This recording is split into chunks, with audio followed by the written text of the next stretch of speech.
नमस्तु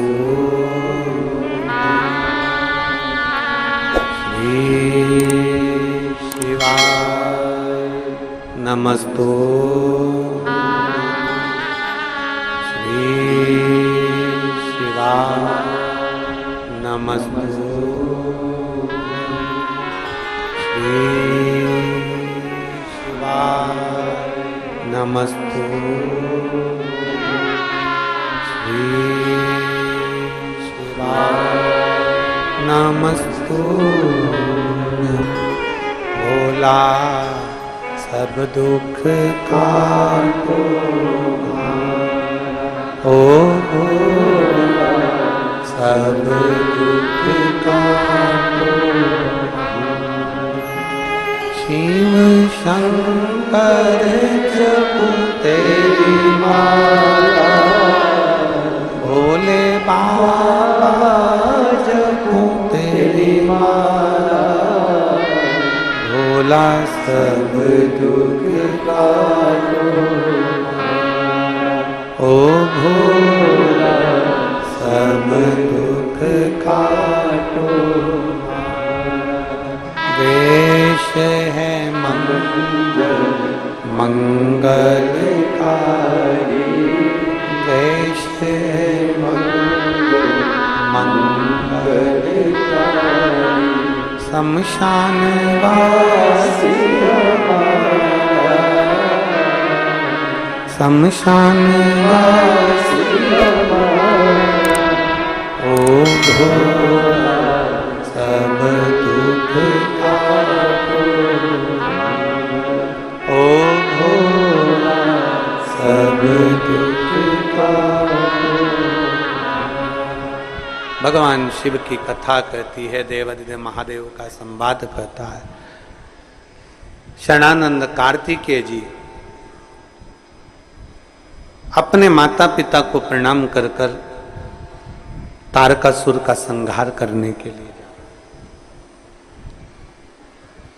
तारकासुर असुर है पर उसका हृदय शिव में रमा।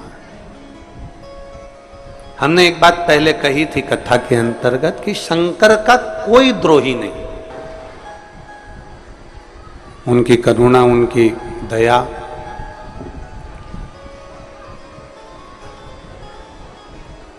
एक क्षण भी यदि आपको और हमको मिले और उस एक क्षण में भी अगर हम भगवान शिव की अविरल भक्ति को धारण कर रहे हैं, भगवान शिव की स्तुति कर रहे हैं, भगवान शंकर का गुणगान कर रहे हैं,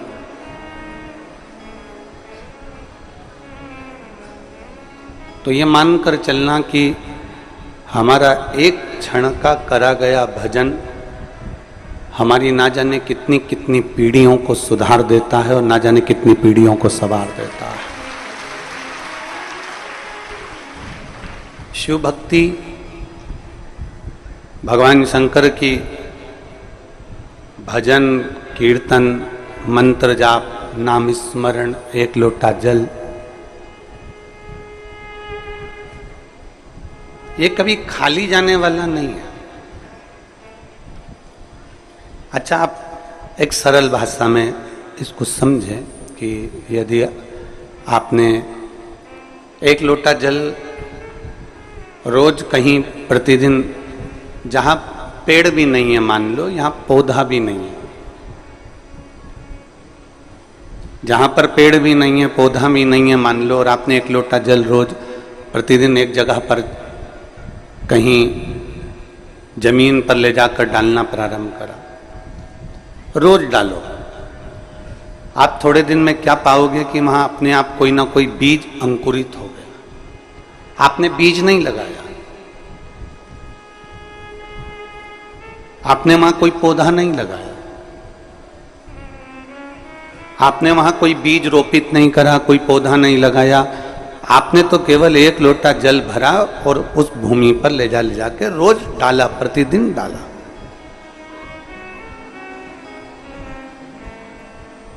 अब प्रतिदिन यदि आपने 1 लोटा जल ले जाकर डाला तो वहाँ अपने आप छोटे छोटे अंकुरित हो जाएंगे, कोई दुर्वा लग जाएगी, घास लग जाएगी, कोई पौधा छोटा छोटा सा दिखने लगेगा। आपने बोया भी नहीं, आपने लगाया भी, पर वहाँ अंकुरित हो गया। 1 लोटा जल यदि प्रतिदिन कहीं ले जाकर डालोगे भी तो वहाँ कुछ ना कुछ अंकुरित हो ही जाता है और वहाँ कुछ ना कुछ पौधा लग ही जाता है। उसी तरह 1 लोटा जल जब मेरे महादेव के ऊपर चढ़ाओगे तो कुछ ना कुछ अंकुरित हो ही जाएगा। उसका फल खाली नहीं जाता। और तेरी कृपा बिना न हिले एक भी अणु, लेते हैं श्वास तेरी कृपा से तनु तनु। बखान क्या करूं मैं राखों के ढेर का, चपटी भभूत में खजाना कुबेर का। हे गंगधार मुक्ति द्वार ओंकार तू, भोले ओंकार तू। आयो शरण किया शंभु तार तार तू। हम प्रतिदिन अगर 1 लोटा जल समर्पित कर रहे हैं, प्रतिदिन शिवालय जा रहे हैं, प्रतिदिन भगवान शंकर की भक्ति कर रहे हैं, शिव दिए बिना नहीं रहता।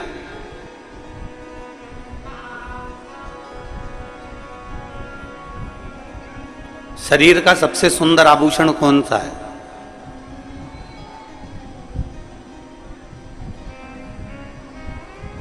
जब जम के बोलो जरा। शरीर का, मनुष्य शरीर का सबसे सुंदर आभूषण कौन सा है? मनुष्य शरीर का सबसे सुंदर आभूषण है इस मुख से श्री शिवाय निकल जाए, उससे सुंदर कोई आभूषण नहीं।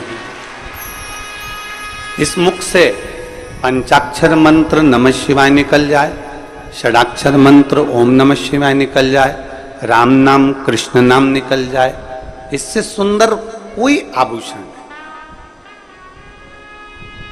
कोई आभूषण नहीं।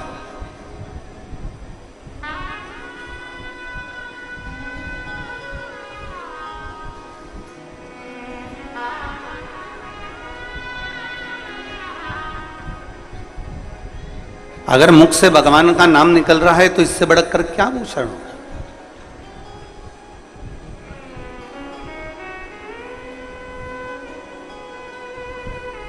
कई लोग कथा को दोष देते हैं कि हम कथा में गए थे, हमारा मंगलसूत्र चले गया। कई लोग कथा को दोष देते हैं कि हम कथा में गए थे तो हमारी चेन चली गई।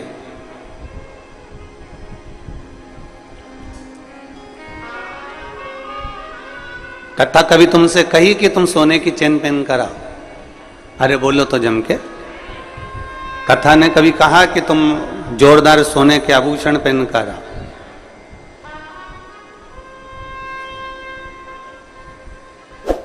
किसी ने कहा कि हमारी चेन चली गई, कोई कहे मंगलसूत्र चले गया, कोई कहे बैग चले गया, कोई कहे मोबाइल चले गया, पर आज तक ऐसा नहीं मिला जिसने कहा कि कथा सुनते सुनते मेरा दिल चले गया, मेरा दिल चले गया। ये मन महादेव के साथ चला गया।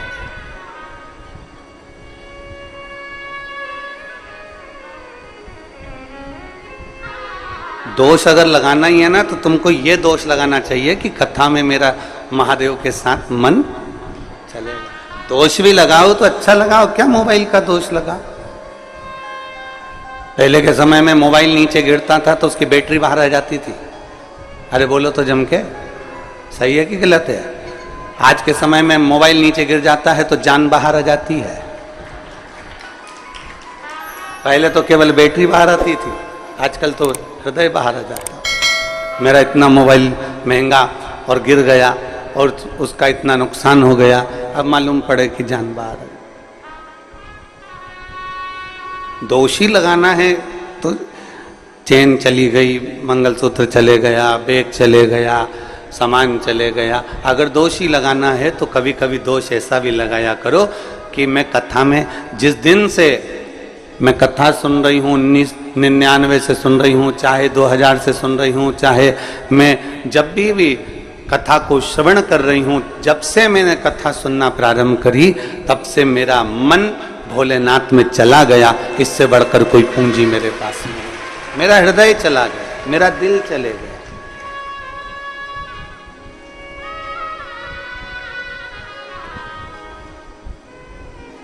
दोष लगाओ, मना नहीं है, पर अच्छे दोष लगाओ कि हाँ कुछ गया।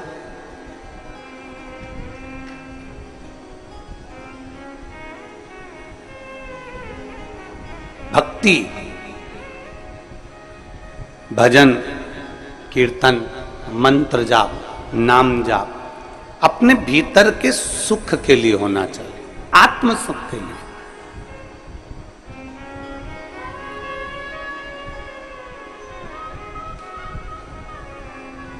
और जब हमारे आत्म सुख का हम विषय देखें, आप में से कोई लोग ऐसे भी बैठे होंगे जो कपड़े सिलते होंगे, कोई दर्जी भी बैठे होंगे जो सिलाई करते होंगे, कहीं मेरी जीजियाँ भी कोई ब्लाउज सिल लेती हैं, लहंगा सिल लेती हैं, साड़ी सिल का फाल पीको कर लेती हैं, वो भी बैठी होंगी। बहुत सारे लोग बैठे। हम जहाँ वहाँ रहते थे नमक चौराहे पर, तो वहाँ हमारे घर के 3 घर छोड़ के 2-3 टेलरों की दुकान थी, दर्जियों की दुकान 2-3।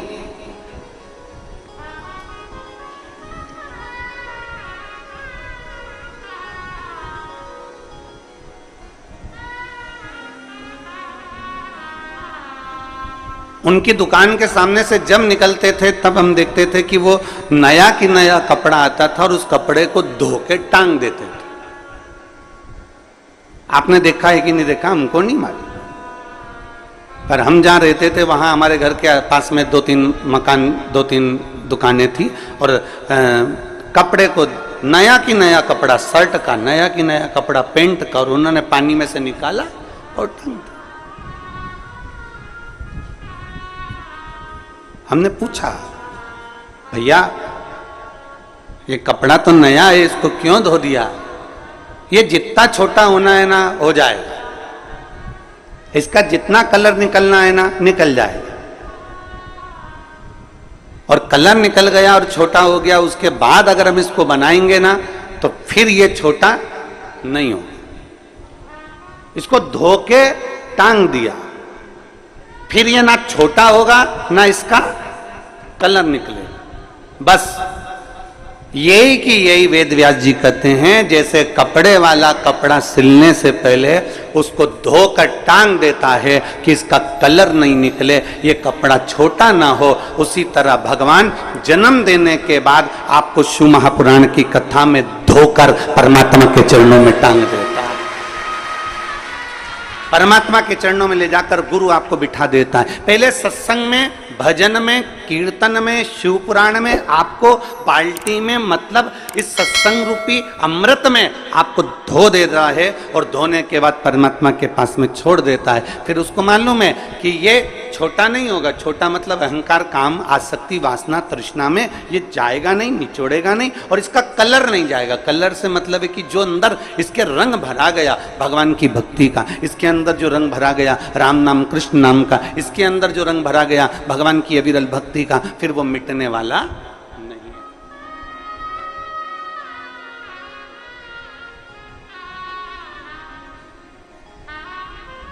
मालवा के संत परम पूज्य श्री कमल किशोर नागर जी महाराज एक भजन गुनगुनाते हैं, बड़ा सुंदर, उनकी वाणी में बड़ा सुंदर लगता है।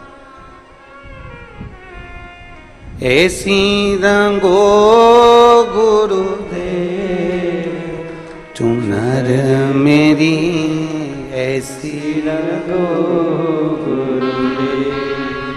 अब वो चुंदड़ी में रंग ऐसा रंग जाए कि फिर वो जिंदगी भर छूटे, जीवन भर नहीं छूटना चाहिए।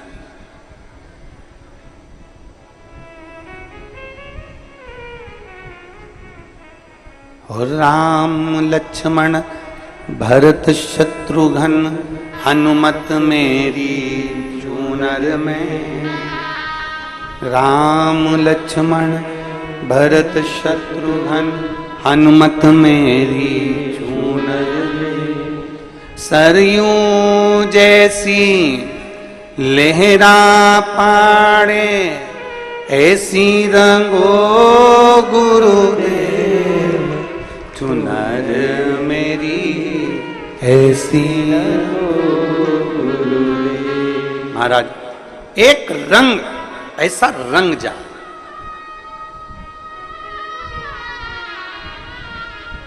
और वो रंग साधारण नहीं होना चाहिए। थोड़ी सी धुलाई में अगर रंग निकल जाए तो क्या मतलब था? किसी ने तुमसे कहा क्या होता है शिव जी को जल चढ़ाने से, क्या होता है शंकर जी का जल पीने से, क्या होता है भगवान शंकर की भक्ति करने से, मतलब उतने में तुम्हारा रंग छूट जाए तो बड़ी बेकार बात। कोई तुमको बार बार कह रहा है कि बेलपत्री खाने से क्या होगा, जल चढ़ाने से क्या होगा, शिवलिंग पर जल चढ़ाकर पीने से क्या होगा, कोई ने कहा और तुम्हारा रंग छूट गया, शिव भक्ति छूट गई, तो व्यर्थ है तुम्हारा भजन, व्यर्थ है तुम्हारा कीर्तन, व्यर्थ है नाम।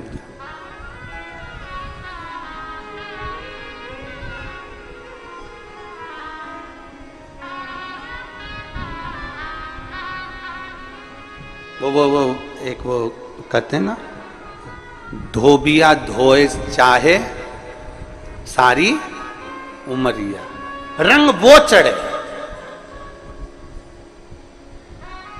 रंग वो चढ़ना चाहिए जो धो धो के परेशान हो जाए तो रंग ना निकले।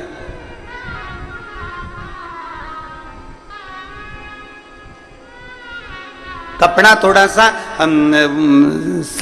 सस्ता रोए बार बार और महंगा रोए एक बार। कपड़ा अगर जोरदार लिया है ना तो उसका कलर नहीं निकलेगा, और अगर कपड़ा ऐसा ही ले लिया तुमने कि हाँ साहब हमें तो दे दो, हमें तो मेहमानी में देना है, हमें तो चढ़ाना है, जैसे कई माताएं होती है ना जब भागवत सुनने जाती हैं, अब यहाँ शिव पुराण पे तो कोई साड़ी वाड़ी का तो कोई क्रम ही नहीं रहता, माँ तो शंकर भगवान की कथा में कहाँ साड़ी वाड़ी का लफड़ा। भागवत जी में जब साड़ी चढ़ती है तो माताएं पहले घर में जो साड़ी आती है उस साड़ी में से सबसे अच्छी साड़ी होती है तो सास खुद रख लेती है, और अच्छी होती है तो बेटी को दे देती है, और थोड़ी सी वैसी होगी तो बहू को दे देगी, और अगर थोड़ी बहुत भी गड़बड़ निकली तो पैक करके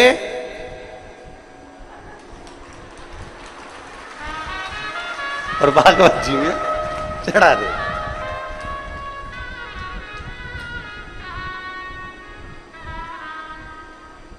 अब इनने बड़े जोरदार पल्लू मल्लू लेके साड़ी चढ़ा तो दी, पर इनके ध्यान में नहीं आया कि तुम इतनी जोरदार जोरदार पहने तो पंडित जी की लुगाई क्या कम पहने।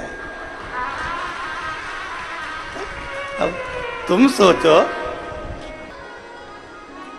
अरे बच गई रे भागवत गीता, और बचने के बाद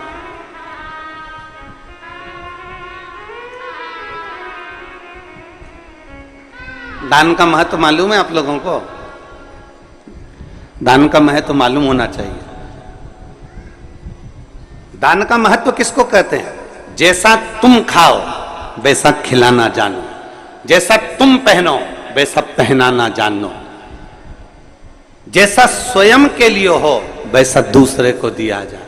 पर आज के ज़माने में लोग दान वैसा नहीं करते। आज के ज़माने में दान तो ऐसा करते हैं कि घर में जो कबाड़ा है उसको साफ करना है तो किसी को दे दिया जाए, बस वहाँ से वहाँ, वहाँ से वहाँ, वहाँ से वहाँ चलता जाता है ना। इसलिए मेरे शंकर भगवान को वस्त्र तुम्हारा, आभूषण तुम्हारा, तुम्हारी ज्वेलरी, तुम्हारा धन, तुम्हारी दौलत, तुम्हारी संपदा, तुम्हारी सत्ता, तुम्हारा वैभव मेरे शंकर भगवान को नहीं चाहिए। शंकर भगवान को तो रोज एक लोटा जल चाहिए, क्योंकि जल कभी पुराना नहीं होता। जल जब यूज करोगे तब वो ताजा की ताजा है, जल का प्रयोग जब करोगे वो जल जल ही रहेगा। अग्नि, जल, हवा, पृथ्वी, आकाश कभी बासा नहीं होता, कभी बासा नहीं कहलाता। जल भी बासा नहीं कहलाता, जल जल ही रहता है। गंगा जल को तुम 2 साल, 5 साल, 10 साल, 20 साल, 25 साल पुराना गंगा जल भी तुम्हारे घर में रखा है तो वो बासा नहीं कहलाएगा। तुम्हारे ट्यूबवेल को खुदवाए हुए, तुम्हारे यहाँ कुआं खुदवाए हुए, तुम्हारे यहाँ बावड़ी लगाए हुए, तुमने जो कुंड खुदवाया, कुंडी खुदवाई, तालाब बनवाया, बावड़ी बनवाई, उस कुएं में जो पानी आता है वो कुआं खुदवाए तुम्हारे सालों हो गए, बरसों निकल गए, पर वो कुएं का जल हमेशा ताजा की ताजा ही कहलाता है। कभी भी पृथ्वी वासी नहीं कहलाती, हवा वासी नहीं कहलाती, जलवासी नहीं कहलाता, अग्निवासी नहीं कहलाता, आकाशवासी नहीं कहलाता। ये सब ताजे की ताजे हैं। इसका प्रयोग जब करोगे, तुम्हारे शरीर में ऑक्सीजन की कमी हो रही है, तुमने तुरंत वायु का प्रयोग करा, ताजा की ताजा है। शिव जी को तुमने जल चढ़ाया, जैसा भी तुम्हारे घर में जल था, जिस भाव में तुम्हारे यहाँ रखा हुआ था, जैसा रखा हुआ था वैसा एक लोटा लेकर शिव जी के पास पहुंच गए। शंकर भगवान ने ये नहीं कहा कि जल बासी है कि ताजा है। दुनिया के लोगों को तुम्हारा लोटा काला दिख रहा है, क्योंकि तांबे का लोटा काला जल्दी हो जाता है।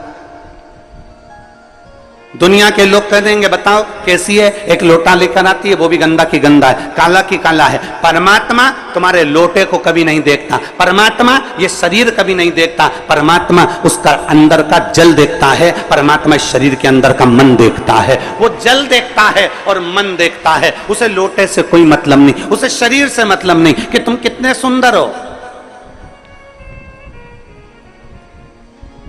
उसको शरीर से मतलब नहीं कि तुम्हारी सुंदरता कितनी है, तुम कौन हो, उसको शरीर से कोई, तुम कितने करोड़पति हो, कितने अरबपति हो, कितने वैभवपति हो, तुम दुनिया के कितने बड़े भी करोड़पति बन जाओ, पर कितने बड़े भी सेठ बन जाओ, शंकर भगवान रहते हैं शमशान में, जहां सबकी शान सम है, उसका नाम सम शान है, वहां सब बराबर हैं। पैसे वाला व्यक्ति मरकर जाता है वो भी राख का ढेर बन जाता है, और गरीब व्यक्ति मरकर जाता है वो भी राख का ढेर बन जाता है। पैसे वाला जाता है तो वो भी सफेद चादर में जाता है, गरीब जाता है वो भी सफेद चादर में जाता है। पैसे वाला जाता है वो भी बांस पर बांबू पर जाता है, गरीब भी जाता है तो बांस पर बांबू पर जाता है।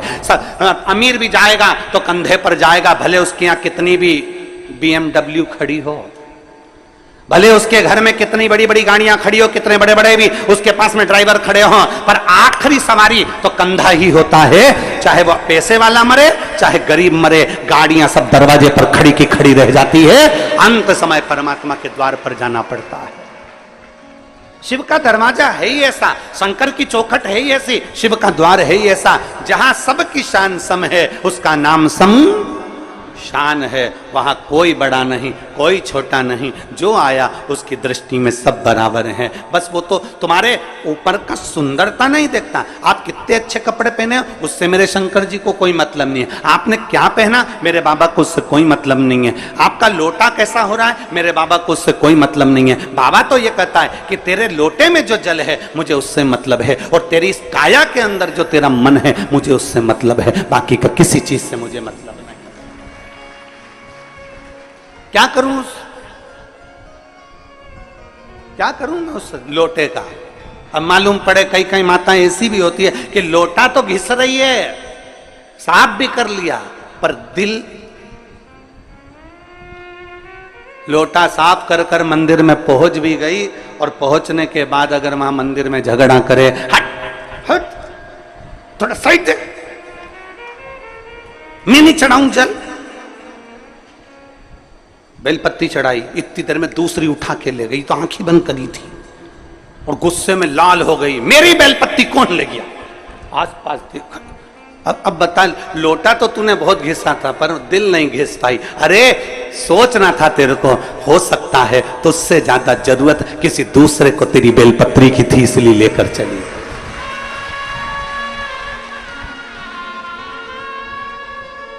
लोटा घिसने से क्या होगा, दिल भी तो घिसो, मन तो साफ करो, क्लीन करो, थोड़ा मन निर्मल करिए।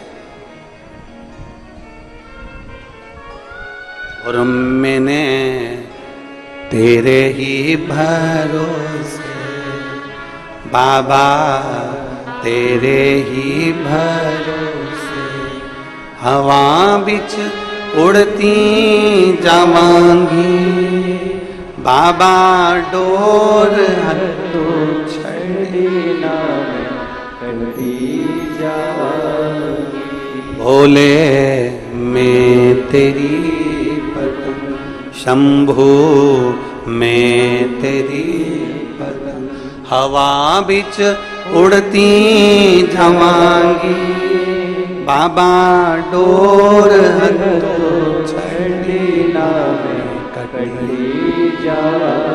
अपना मन तो क्लीन करो, मन साफ करो।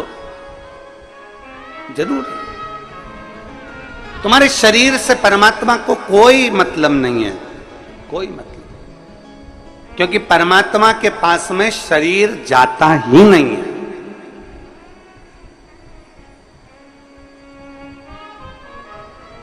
तुम्हारे कोई रिश्तेदार मरे हो और उनका शरीर ऊपर गया हो तो बता देना। जिसने खूब बादाम खाई हो, हर हफ्ते ब्यूटी पार्लर गई हो, उसका शरीर भी ऊपर नहीं गया। गया? अरे बोलो तो जम के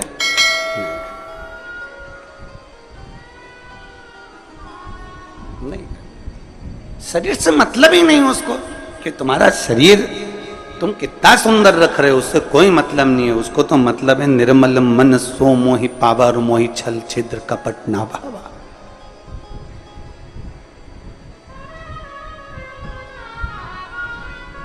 तीन चीजें हैं।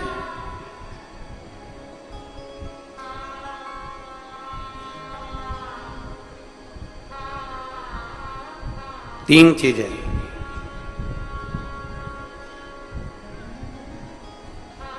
बचपन जो निकलता है वो लड़कापन में निकल जाता है। बचपन लाड़पन में निकल जाता है, जवानी अकड़न में निकल जाती है और बुढ़ापा तड़फन में निकल जाता है। बचपन गया, लड़कपन में निकल गया, छोटा है, अकल नहीं है, बुद्धि नहीं है, चित्त नहीं है, ये नहीं है, वो नहीं है, लड़कपन में निकल गया। जवानी अकड़ में निकल गई, तुम मुझे जानते नहीं हो, तुम मुझे पहचानते नहीं हो। कभी कभी ये शब्द भी बड़ा सुंदर शब्द है, तुम मुझे जानते नहीं हो। एक चौराहे पर जब कोई व्यक्ति किसी की गाड़ी रोक लेता है ना, तो गाड़ी रोकते से ही तुरंत तो मुझे जानते नहीं हो। तो उसने पूछा तुम कौन हो, फिर तुरंत उसने नाम बताया और उसकी गाड़ी छूट गई। बोला छूटी कि नहीं छूटी? अरे जम के तो बोलो, छूट जाती है ना। नाम बताया उसने और उसकी गाड़ी छूटी।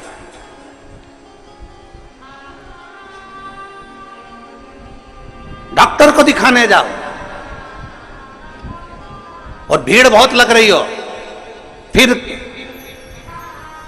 नंबर देने वाले से कहे तुम हमें जानते नहीं हो, फिर नाम बताया, नंबर जल्दी लगा कि नहीं लगा?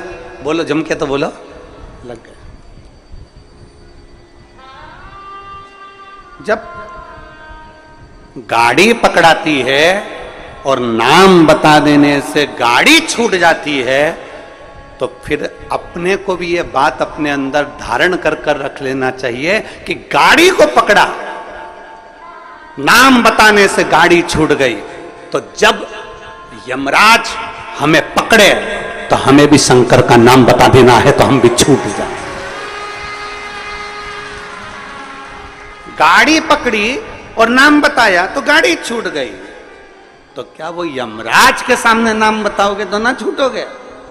और अंत समय प्रभु आना पड़ेगा, वचन दिया तो निभाना पड़ेगा।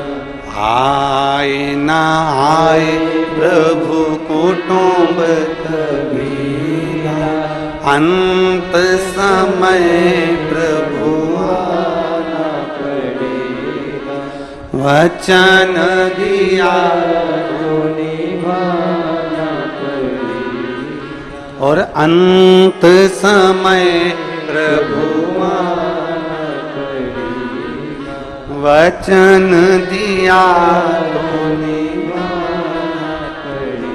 जब एक नाम बोलने से गाड़ी छोड़ दी जाती है, तो उस परमात्मा का नाम लेने से श्री शिवाय नमस्तोभ्यम ओम नमः शिवाय, नमः शिवाय।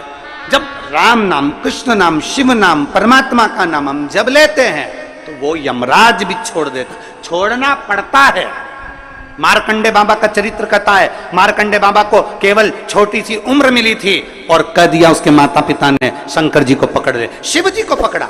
आखिरी में शंकर का गुणगान कर रहे थे, नाम ले रहे थे और यमराज आ गया, छोड़ना पड़ा। नाम का असर बड़ा होता है। जैसे ही फोन लगाया, नाम दिया कि किसकी गाड़ी, नाम सुना, छोड़ दी गई। तो परमात्मा का नाम लोगे तो यम की कैद से भी छूट जाओ।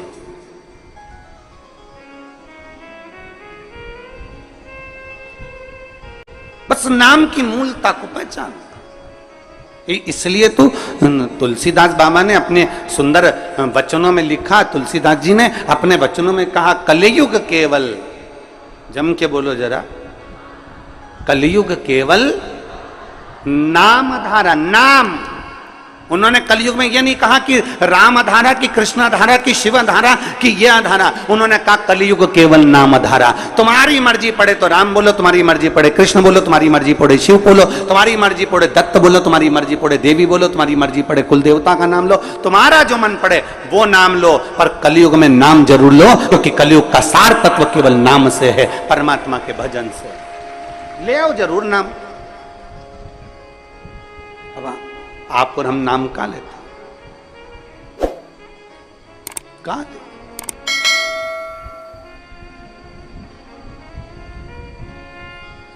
एक पत्र है,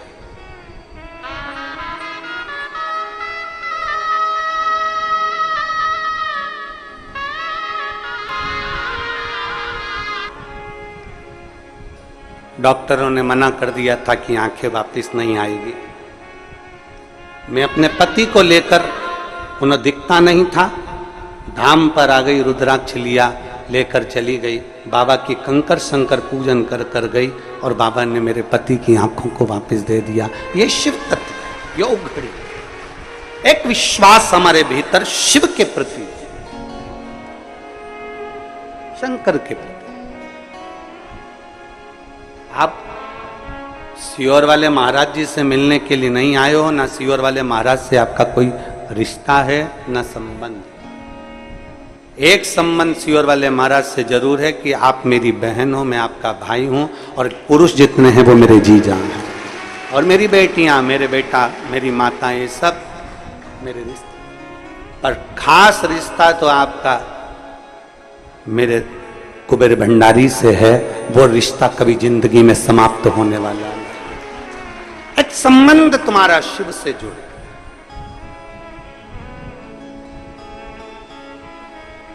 आश्रित हो तो परमात्मा पर, किसी दूसरे पर आश्रित नहीं होना।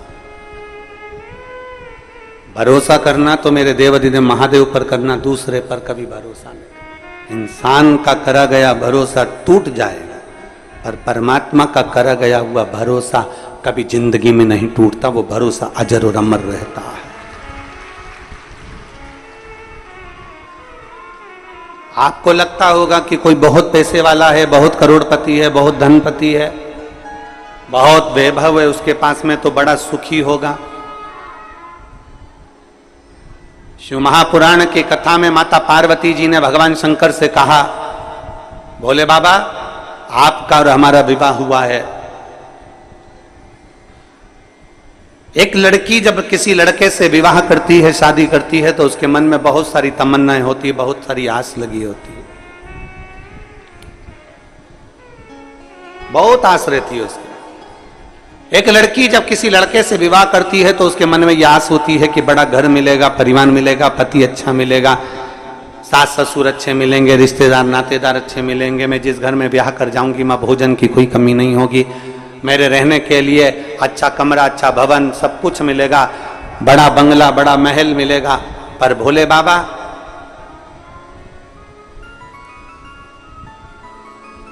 आपकी अर्धांगिनी माता पार्वती जी कर रही, आपकी अर्धांगिनी विवाह कर आई, नंदी पर चढ़कर अपने पिता का सारा ठाठ छोड़कर, हिमालय राज का पूरा वैभव छोड़कर, हिमालय राज का पूरा ठाठ छोड़कर, हिमालय राज के घर की पूरी पूंजी छोड़कर, हिमालय राज के घर का पूरा वैभव छोड़कर, ये बेटी हिमालय राज की आपके साथ में विवाह कर कर यहाँ आई, और आपके यहाँ तो कोई ठाट है ही नहीं, आपके यहाँ तो कोई सुविधा है ही नहीं, आपके यहाँ तो यही शमशान पड़ा हुआ है, खुली जमीन पड़ी हुई है, बस जहाँ कैलाश पड़ा हुआ है, पूरे कैलाश में जहाँ चाहो वहाँ रह लो, किसी कंदरा में प्रवेश कर जाओ, किसी गुफा में जाकर भोजन कर लो, कंदमूल फल मिल जाए तो पा लीजिए और आराम से अपना आनंद पाइए। पूछा मेरे भोलेनाथ ने, पार्वती क्या चाहती हो, तुम चाहती क्या? पार्वती जी ने कहा, प्रभु कोई सुविधा तो होना चाहिए ना।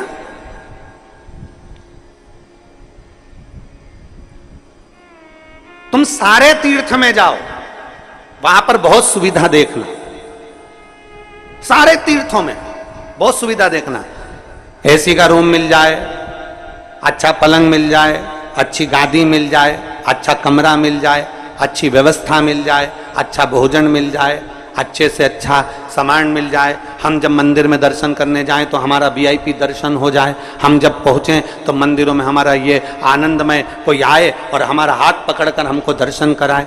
सब मंदिरों में तुम्हारे लिए वीआईपी व्यवस्था हो सकती है, सारे तीर्थों में तुम्हारे लिए वीआईपी व्यवस्था हो सकती है, सारी सुविधा तुम्हें वहां मिल सकती है। पर कुबेरेश्वर धाम जब भी आना तो ये मत सोच कर आना कि यहाँ सारी सुविधा मिलेगी, क्योंकि जहां सुविधा होती है वहीं दुविधा होती है, यहाँ सुविधा है जैसी वैसे प्राप्त हो जाती है। अधिक सुविधा में दुविधा होती है। यहां तो भोजन भी आपको बनाना है और खाना भी, अरे बोलो तो जम के, आपको ही है। कद्दू भी आपको ही काटना है और बनाना भी आपको ही है, रोटी भी आपको सेकना है और खाना भी आपको ही है, खिचड़ी भी आपको बनाना है, चावल बीनना भी आपको ही है, सब्जी काटना भी आपको ही है।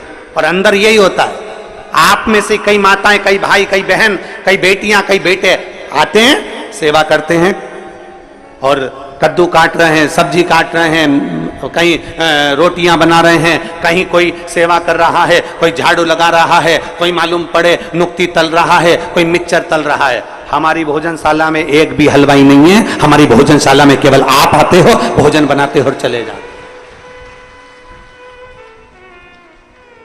जितने हो आप आते हो, भोजन बनाते हो, चले जाते।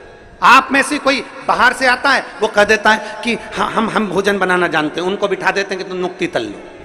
आप में से कोई आके कहता है हाँ हम तलना जानते, तो उसको मिक्सचर बनाने बिठा देते हैं।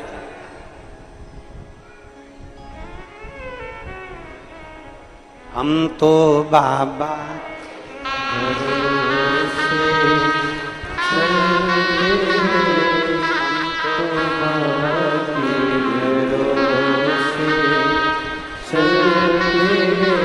अगर सुविधा चाहिए तो यहां सुविधा नहीं, क्योंकि सुविधा जिसके पास में बहुत होती है, बहुत वीआईपी कल्चर में जो रहता है, बाद में वही दुविधा में रहता है। क्योंकि मालूम पड़े दरवाजे पर 4 लोग आए और निकलकर तुम दूध तक लेने ना जाओ, किसी को पानी पिलाने ना जाओ, तो घुटने में धीरे धीरे जंग लग जाती है, कमर में जंग लग जाती है, चलते नहीं बनता, फिरते नहीं बनता, काम नहीं बनता। आप में से ये जितने जजमान परिवार बैठे हैं, इसमें एक मुंबई का पंचाल परिवार भी बैठा हुआ है, खड़े हो जरा। ये दोनों ऐसे जजमान हैं कि जब से कुबेरेश्वर बाबा के धाम से जुड़े हैं, एक भी कथा ऐसी नहीं निकली जिसमें ये यजमान नहीं बने कुबेरेश्वर धाम के। और इन दोनों की आदत ऐसी है कि जैसे ही श्री शिवाय नमस्तुभ्यम बोलने का नंबर आएगा, ये दोनों जमीन पर बैठ जाएंगे और बाबा से विनती एक ही चीज की करते हैं, अगली कथा जब भी हो, बस बाबा अगला जजमान फिर तुझे बनाना। ये सोफे पर बैठ के, पलंग पे बैठकर श्री शिवाय नमस्तुभ्यम बोलते ही नहीं है, ये दोनों नीचे बैठेंगे जमीन, दोनों जमीन। और दोनों के पांव में प्रॉब्लम है, दोनों के पांव में दिक्कत। पर जितनी देर 5 बार हम 7 बार जो हम श्री शिवाय नमस्तुभ्यम व्यासपीठ से बोलते हैं, तब ये कहीं पर खड़े भी होते हैं ना, तो जमीन पर बैठ के बोलना चालू कर देते हैं। तो हमने इनसे एक दो बार पूछा भी, तुमको मिलता क्या है ऐसा? तो क्या इस भूमि में कुछ चुंबक है, नीचे बैठकर जब बोला जाता है और बाबा से मांगा जाता है तो वो वापस खींच कर बुला लेता है। चुंबक बैठ, ये मुंबई से आते हैं, हर कथा में जजमान बन जाते, हर कथा, प्रत्येक।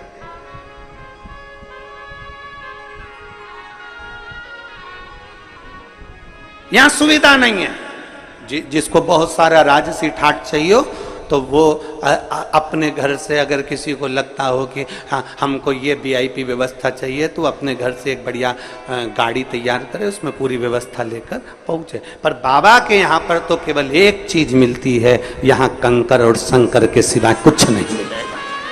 केवल कंकर शंकर, केवल कंकर शंकर। जमीन पर सोगे, अपनी पन्नी बिछाओ, अपनी दरी बिछाओ, अपना ओढ़ो, अपना सो, क्योंकि आपका अपना ये कथा का पंडाल नहीं होता। ये कथा का पंडाल नहीं है। जब आप बाबा के धाम पर कथा सुनने के लिए आते हो तो हम तो ये मानते हैं कि जैसे कोई पूर्व के समय में तीर्थ करने जाते थे, अपनी दरी, अपना सामान, अपना बर्तन लेकर जाते थे और बैठकर तीर्थ करते थे, बस बाबा के धाम में वैसे आओ, अपना तीर्थ करो, अपना आनंद करो, बाबा से गुणगान गाओ और बाबा से प्रार्थना करो और चले जाओ।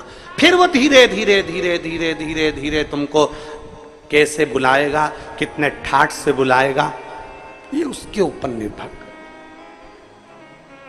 कितने ठाठ से बुलाएगा ये उसके, जैसे भी आदरणीय विधायक महोदय कह रहे थे, पहले हम आए ट्रेन से, ऑटो से, फिर बस से, फिर गाड़ी से, फिर बाबा ने कृपा कर बुलाया। ये शिव भक्ति है। वो कैसे बुलाएगा वो आपके ऊपर निर्भर करता। आप में से कई माताएं ऐसी बैठी है जो एक बार नहीं कई बार बाबा के धाम आ चुकी, हर 2-3 महीने में आ जाती, हर 1 महीने में पहुंच जाती, बाबा के धाम पर आकर अपनी सेवा करी, चाकरी करी, झाड़ू लगाया, पोछा लगाया, बर्तन भांडा साफ करा और बाबा से विनती करी, हम तो बाबा के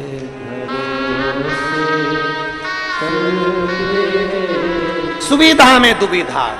आप जितनी सुविधा में रहोगे उतनी दुविधा में रहोगे। जितनी सुविधा में रहोगे, तुम देखो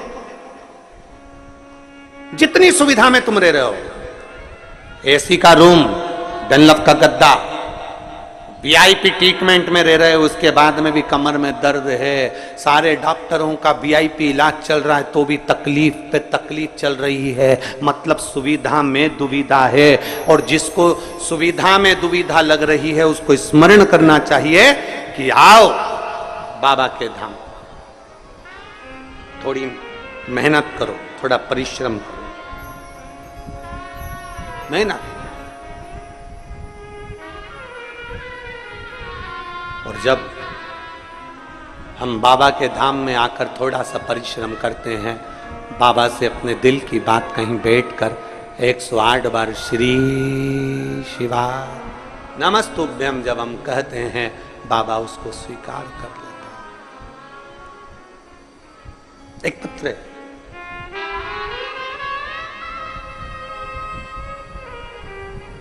मैं देवेंद्र सिंह, गांव खेरखेड़ा, जिला झालावाड़, राजस्थान का निवासी हूं। कहीं बैठे हो तो हाथ हिला सकते हैं। मैं देवेंद्र सिंह, गांव खेरखेड़ा, जिला झालावाड़, राजस्थान का निवासी हूं। दोनों हाथ हिला दो एक बार। आ जाओ, एक बेलपत्र लेकर चले जाना। आ जाइए। गुरुदेव, मैं 2 साल से इंडियन आर्मी की तैयारी कर रहा था, लेकिन पत्र को आप लोग एलईडी पर या अपने मोबाइल पर या आस्था चैनल पर पढ़ सकते हैं। तैयारी कर रहा था, लेकिन किसी न किसी कारण से असफल हो जाता था।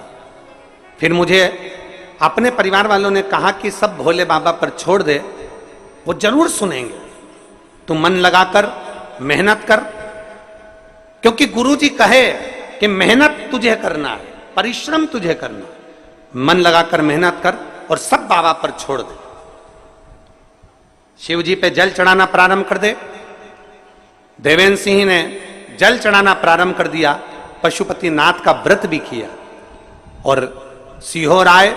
यहां आकर हमने कंकर शंकर की पूजन करी और कंकर शंकर की पूजन कर कर भोले बाबा से प्रार्थना करी और बाबा ने ऐसी कृपा कर दी कि आज मेरी सिलेक्शन इंडियन आर्मी में हो गया और मेरी पोस्टिंग जम्मू में हुई है। मैं जम्मू में पोस्ट हूं।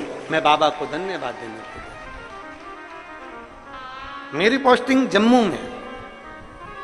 देवेंद्र सिंह, गांव खेरखेड़ा, जिला झालावाड़, राजस्थान का निवासी। यह शिव तत्व है।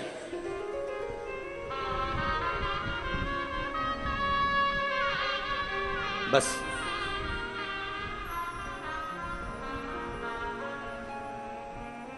जब आप और हम भगवान शिव के भक्ति में रमे, जब आप और हम भगवान शंकर की अविरल भक्ति में रमे, शिव महापुराण की कथा कहती है उस समय पर हमारे भीतर हमारे मन में संशय नहीं होना चाहिए। इस पत्र में लिखा कि मेरे परिवार वालों ने मुझसे कहा कि शिव पर छोड़ दे, मेहनत पूरी करना, परिश्रम पूरा करना, मेहनत पूरी कर, परिश्रम पूरा कर। कहा गुरुजी बोलते हैं कि मेहनत में पीछे नहीं हटना है, मतलब मेहनत तो आपको डपट के करना पड़ेगी। और फिर निवेदन है जो हमने परसों की कथा में कहा था, खांसी हमें चली है तो खांसना हमें पड़ेगा, छींक हमें आई है तो छींकना हमें पड़ेगा, कष्ट हमें आया है तो भोगना हमें पड़ेगा। उसी तरह आपको अगर दुख है तो मेरे बाबा का गुणगान भी आपको करना पड़ेगा, आपकी मेहनत के साथ करना पड़ेगा, आपके परिश्रम के साथ।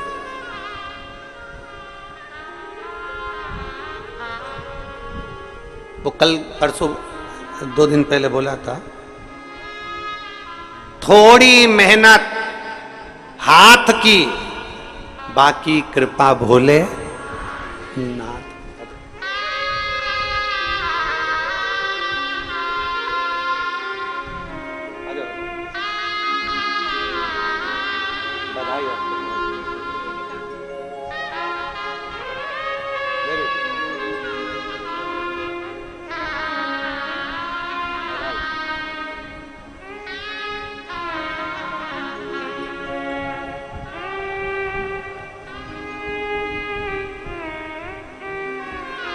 एक शिव के प्रति भरोसा, थोड़ी मेहनत हाथ की, बाकी कृपा भोले नाथ। मेहनत करो, परिश्रम करो, पीछे नहीं हटना। कोई तुमसे कह दे कि तेरे बस का नहीं है, कोई तुमसे कह दे कि तू नहीं कर सकता, कोई कह दे तुमसे कि तेरी गवर्नमेंट जॉब नहीं लगेगी, कोई तुमसे कह दे कि तेरा इंटरव्यू में तू पास नहीं होगा, कोई तुमसे कह दे कि तू इस सब्जेक्ट में नहीं निकल सकता, कोई तुमसे कह दे कि तू सीए नहीं बन सकता, तब उसको एक बार शिव महापुराण की कथा सुनने का मौका देना और उससे कहना कि इतनी मेहनत कर, दुनिया की चुनौती को अपने दिल में रख और चुनौती को दिल में रखकर उसको उस मेहनत के बल पर आगे बढ़कर नौकरी लगाकर अपनी मेहनत कर। कैसे नहीं होगा जी, कैसे नहीं? हार किसकी होती है? जो मेहनत ही नहीं करता। हार किसकी है? जो मेहनत ही नहीं करता। दुकान खोल कर बैठ गया, उसके बाद मन ही नहीं लग रहा क्योंकि इसमें व्यापार अच्छा नहीं चलेगा, व्यापार अच्छा नहीं चल रहा, व्यापार अच्छा नहीं चल रहा, क्योंकि तेरी रुचि नहीं है ना, तू उसमें संघर्ष ही नहीं कर रहा, तू उसमें मेहनत ही नहीं कर रहा।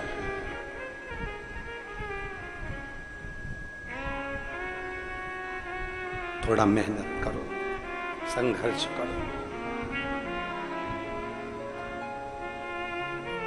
आपका संघर्ष, आपकी मेहनत आपको कभी पीछे नहीं हटने देगी। थोड़ी मेहनत हाथ की, बाकी कृपा भोले नाथ की। बस वो मेहनत, वो संघर्ष आपका, वो मेहनत आपकी।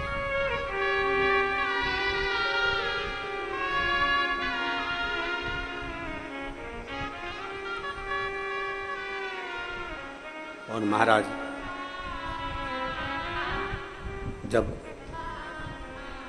हम पूर्ण भरोसे के साथ में देवाधिदेव महादेव की भक्ति में रम जाते हैं, पूर्ण भरोसे के साथ, हम पूर्ण विश्वास के साथ में भगवान शंकर की अविरल भक्ति में जब हम रमते हैं, हमारे ऊपर शिव की दृष्टि पड़ती ही है, शंकर की दृष्टि पड़ेगी।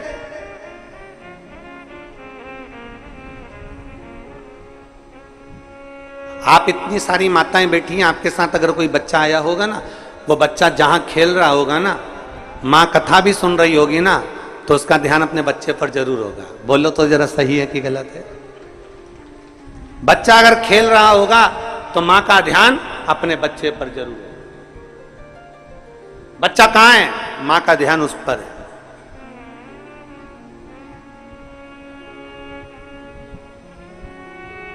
अपने बच्चे पर मां का ध्यान बना रहता है, अपने बच्चे पर पिता का ध्यान बना रहता है, उसी तरह एक लोटा जल चढ़ाने वाले पर मेरे शंकर का ध्यान बना रहता है, बना रहता है। आप शिव के मंदिर में एक लोटा जल चढ़ाने जा रहे हो, शंकर का ध्यान आप पर है, भगवान शंकर का ध्यान आप पर। आप शिव कथा सुन रहे हो, भगवान शंकर का ध्यान आप पर है। सबसे बड़ी भक्ति कौन सी है? मां शबरी अम्बा ने पूछ लिया राम जी से, नवदा भक्ति में सर्वश्रेष्ठ भक्ति कौन सी? नवदा भक्ति में सबसे प्रबल भक्ति कौन सी? नवदा भक्ति में सबसे श्रेष्ठ भक्ति कौन सी है? तो भगवान राम ने कह दिया श्रवणम। नवदा भक्ति में सबसे बड़ी भक्ति है भगवान की कथा को सुनना। जब हम कथा सुनते हैं, परमात्मा कानों के रास्ते से दिल में जाकर बैठ जाता है, हमारा विश्वास पक्का हो जाता है और हमारा दुख अपने आप मिट जाता है। श्रवणम सबसे प्रबल भक्ति है, श्रवणम सारी भक्तियों में श्रेष्ठ भक्ति है श्रवण करना, सुन लेना। और आज के जमाने में सुनने की तो आदत नहीं है महाराज। आज के जमाने में सास कह दिए हम किसी की नहीं सुनेंगे, बहू कह देती है हम भी किसी की नहीं सुनेंगे, बेटा कह देता है मैं किसी की नहीं सुनूंगा, बाप कह देता है मैं किसी की नहीं सुनूंगा, भाई कह देता है मैं किसी की नहीं सुनूंगा, पोता पोती कह देते हैं हम किसी की नहीं सुनेंगे। तो क्या सीओर वाला महाराज सुनेगा?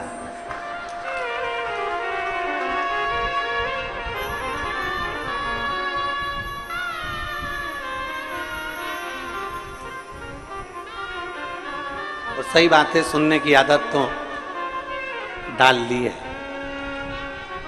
डालना चाहिए सुनने की आदत। हम किसी की नहीं सुनेंगे, हम किसी के बाप की नहीं सुनेंगे, बाप के हम नहीं सुनेंगे, छोरा के हम नहीं सुनेंगे, सास के हम नहीं सुनेंगे, माँ के हम नहीं सुनेंगे, कल की आई हम तेरी सुनेंगे। और सास के मैं किसी की नहीं सुनूं, बेटा के मैं नहीं सुनूं, पोता के मैं नहीं सुनूं, पोती के मैं नहीं सुनूं, कौन सुनेगा?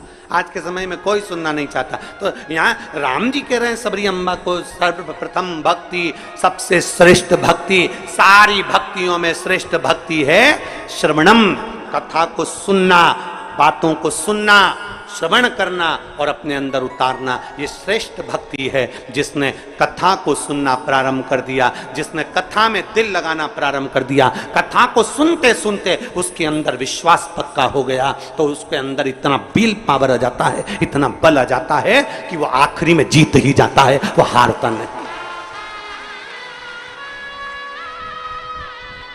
विश्वास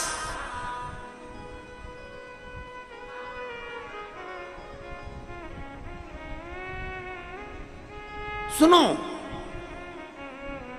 और बहुत अच्छा लगता है, देखिए सुनने में जो सुख है ना, वो कहीं सुख नहीं है, श्रवण करने अंदर विश्वास की जागरूकता उत्पन्न होती है। और हम तो साधुवाद देते हैं, कई कई कथाएं जब कहीं जाते हैं, कोई बुलाता है और वहां जब कथाओं में पहुंचते हैं तो इतना शोरगुल होता है, उस कथाओं में इतना शोरगुल होता है। जब कोई बुलाता है हम कथा में जाएं तो इतना शोरगुल होता है। पर आप लोगों को मैं नमन करता हूं कि लाखों की भीड़ आती है। अभी भी देख लो 1 2 3 पंडाल खच भरे, उसके बाद भी एक सुई भी गिर जाए तो मालूम पड़ जाए, इतने साइलेंट होकर आप लोग कथा को श्रवण करते हो, इतने साइलेंट होकर आप कथा का रसपान ग्रहण करते हो, इतने एकदम शांत, एकदम श्रवणम, सुनो।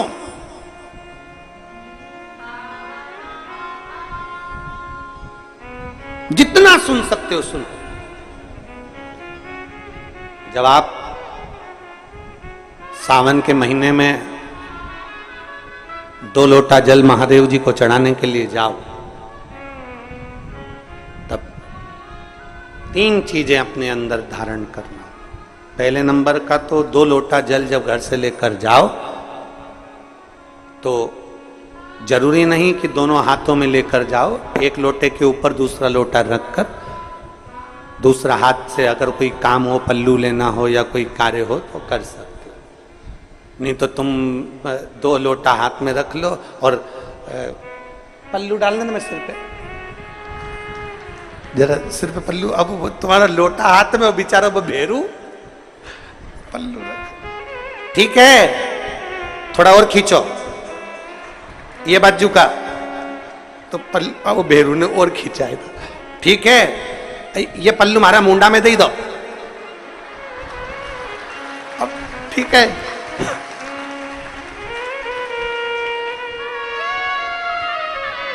और थोड़ी दूर चली और याद आ गया, ओ बाप, इतने में भेरू ने कहा क्या हो गया,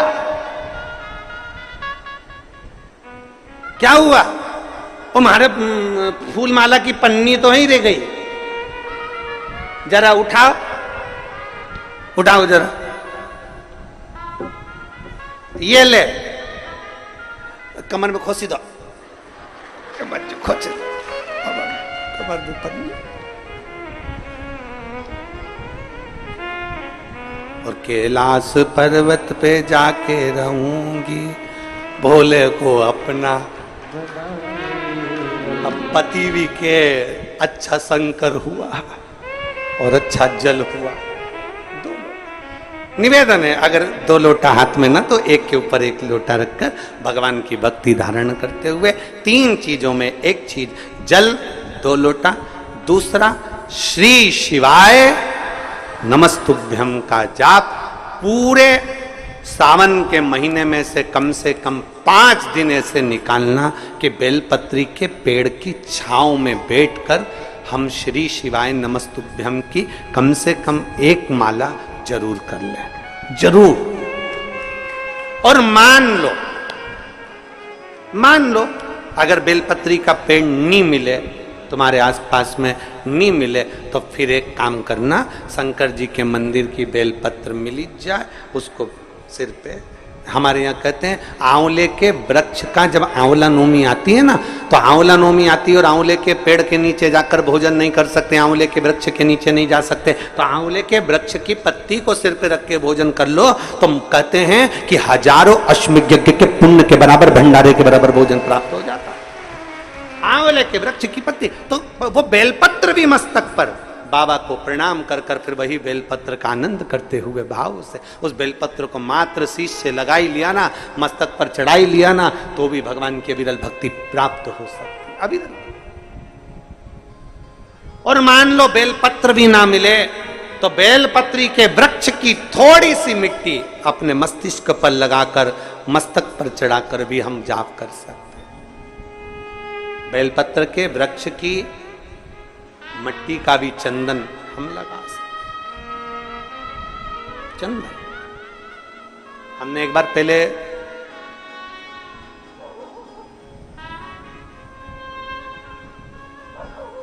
2019 में एक बात कही थी, आपके स्मरण में है कि नहीं वो पता नहीं हमको, पर हमने कहा था कि मान लो यदि कोई बहुत ज्यादा कार्य अटक रहा हो, बहुत ज्यादा कार्य अगर अड़ रहा हो, तो बेलपत्री के वृक्ष के नीचे की मिट्टी का भी अगर तिलक रोज लगाकर आप अपने कार्य के प्रति जाओगे तो 15 या 20 दिन में या 1 महीने में वो कार्य पूर्ण होता ही। ये बेलपत्री के वृक्ष की मिट्टी चंदन के बराबर, चंदन। 3 कार्य में से एक कार्य बाबा को 2 लोटा जल, दूसरा कार्य बेलपत्री के वृक्ष के नीचे बैठकर भगवान शिव की मंत्र जाप करना, और तीसरा कार्य सावन के महीने में प्रयास करना कि एक वृक्ष बेलपत्री का जरूर लगाना जो वृक्ष बढ़ सके और आने वाली पीढ़ी के लिए आनंद करे। बेलपत्र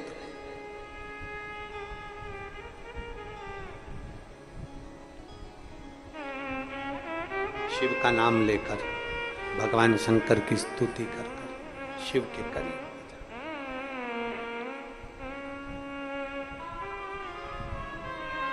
शिव को समर्पित कर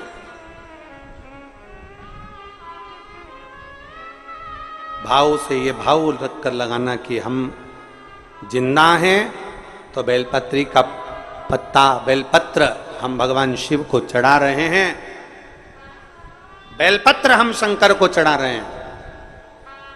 जब हम नहीं रहेंगे तब वो बेलपत्र का पौधा जब बड़ा हो जाएगा तो उस बेलपत्र को कोई शिव पर चढ़ाएगा। हमारे मरने के बाद भी हमारी बेलपत्र शंकर को चढ़ती रहेगी और हमारा कल्याण होता रहेगा। समर्पित कर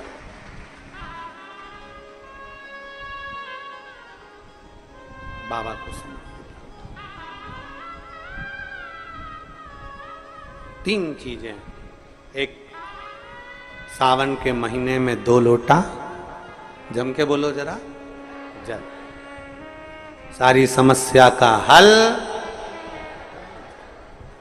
दूसरा, बेलपत्र के वृक्ष के नीचे श्री शिवाय नमस्तुभ्यम या पंचाक्षर मंत्र नमः शिवाय या षडाक्षर मंत्र ओम नमः शिवाय। परंतु पुरुष और स्त्री दोनों पंचाक्षर और षडाक्षर मंत्र को जरा समझना। अगर पुरुष नमः शिवाय ओम नमः शिवाय मंत्र का जाप कर रहा है तो पुरुष सीधे चालू करेगा षडाक्षर मंत्र से, ओम नमः शिवाय ओम नमः शिवाय। पर स्त्री जब भी मंत्र का जाप करेगी तो पंचाक्षर से चालू कर कर षडाक्षर पर पहुंचेगी। कहां से चालू करेगी? हमने पहले भी कथा में बताया। कहां से?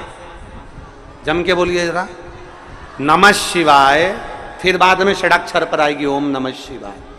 नमः शिवाय ओम नमः शिवाय, नमः शिवाय ओम नमः शिवाय, नमः शिवाय ओम नमः शिवाय, नमः शिवाय ओम नमः शिवाय। पुरुष ओम नमः शिवाय ओम नमः शिवाय ओम नमः शिवाय जप सकता है, पर स्त्री पंचाक्षर से चालू कर कर षडाक्षर पर पहुंचेगी और पुरुष षडाक्षर से चालू कर देगा, ओम नमः शिवाय ओम नमः शिवाय ओम नमः शिवाय ओम नमः शिवाय ओम नमः शिवाय। ये पुरुष चालू कर दिया, पर स्त्री जब जपेगी नमः शिवाय ओम नमः शिवाय ओम नमः शिवाय ओम नमः शिवाय, पंचाक्षर से चालू करा।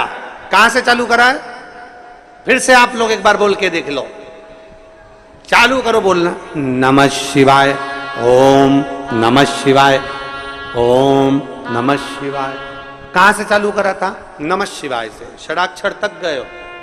फिर पुरुष ओम नमः शिवाय, नमः शिवाय ओम नमः शिवाय, नमः शिवाय ओम नमः शिवाय। पंचाक्षर से षडाक्षर पर। फिर से बोलो एक बार, बोलो चलो, नमः शिवाय ओम नमः शिवाय ओम नमः शिवाय ओम नमः शिवाय, नमः शिवाय ओम नमः शिवाय। पंचाक्षर से षडाक्षर की ओर।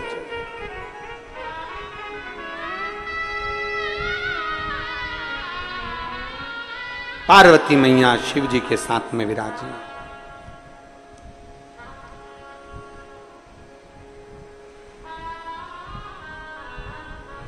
बैठी थी। भगवान शंकर के तेज पुंज गंगा जी के जल में चला जाता है और गंगा जी के जल से 6 पुत्र जन्म ले लेते हैं। 6 पुत्र जिनका नाम कृतिकाओं ने एक कर कर षडानंद कार्तिकेय रख दिया। कार्तिक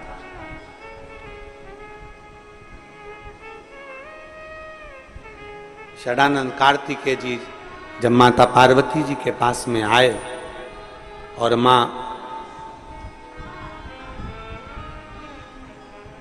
माता पार्वती जी के पास में आते हैं और माता पार्वती जी को प्रणाम करते हैं, बाबा भोलेनाथ जी को प्रणाम करते हैं, औगरदानी को नमन करते हैं, प्रणाम करते हैं, दंडवत करते हैं, साष्टांग करते हैं।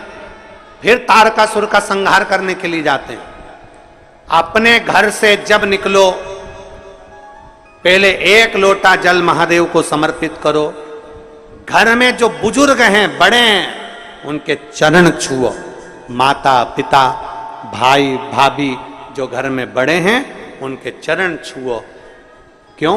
क्योंकि शास्त्र कहता है जब घर से निकलते हैं 1 लोटा जल चढ़ाकर, चरण छूकर जब हम अपने काम के लिए जाते हैं तो हमारे साथ अपने माता पिता का तप बल भी हमारे साथ, महादेव की कृपा भी हमारे साथ जाती है।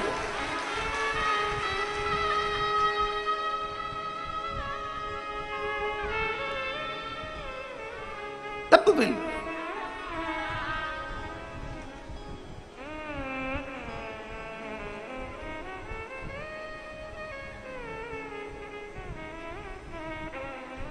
तो कहे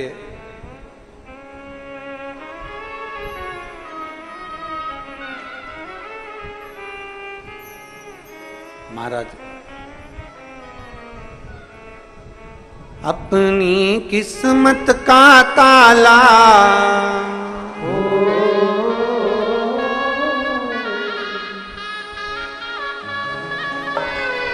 मेरे शिव जी का कोई दुश्मन नहीं। शंकर भगवान का जो भक्त होता है उसका कोई द्रोही नहीं, शिव का कोई द्रोही नहीं, शंकर का कोई दुश्मन नहीं।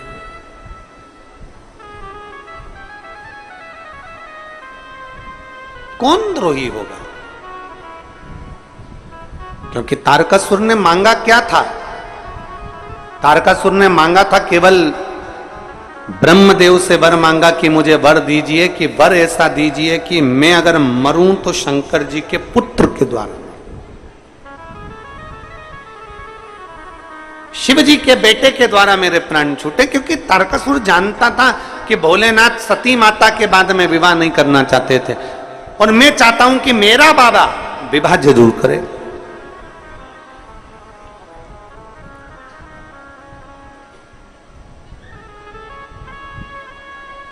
ये शिव महापुराण की कथा कहती है, अपना घर, अपना परिवार, अपना कुटुंब, अपने रिश्ते, अपने नाते कभी मत छोड़ो।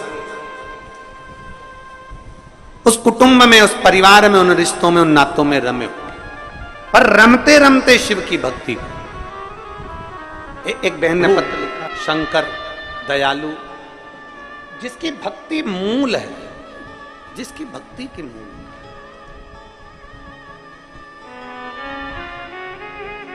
और खाली ना जाता कोई दर से तुम्हारे, खाली ना जाता कोई दर से तुम्हारे, मैं भी खड़ी हूँ नन्ही बाहें पसारे, अपने हृदय लगा लो, लगा गिरा जा रहा हूँ, उठा लो भोले।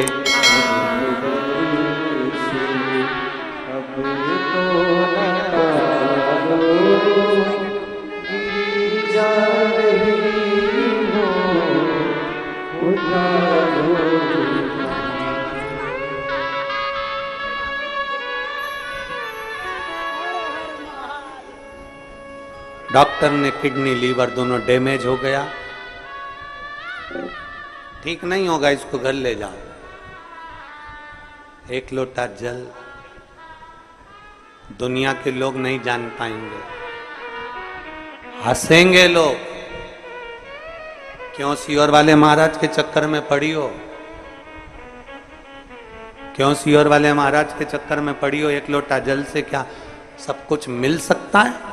अगर विश्वास पक्का है, ब्रह्मा ब्रह्मलोक में रहते हैं, भगवान विष्णु बैकुंठ लोक में रहते हैं, इंद्र लोक में रहते हैं और मेरा भोले भंडारी पृथ्वी लोक पर रहता है। वो आता है और दुख मिटा कर जाता है। उसको पहचानो।